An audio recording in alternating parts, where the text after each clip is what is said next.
This is one of our lessons in statistics and probability. We discussed how to solve for the mean, the variance, and standard deviation.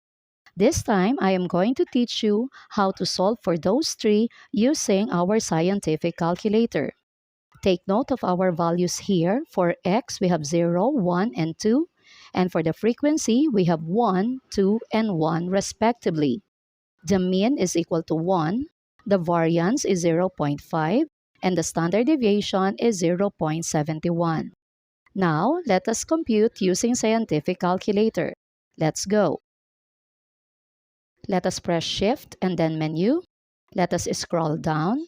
Let us choose Statistics, that would be number 3. And then let us choose On, so that would be 1. Let us press again the menu here.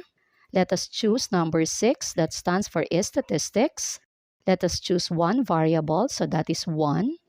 Then let us key in our data. So for our x's, we have 0, enter, 1, enter, 2, enter.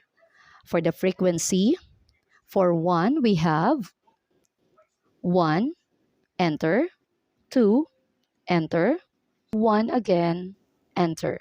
And then let us press the option. Let us choose one variable calc, that would be number 3.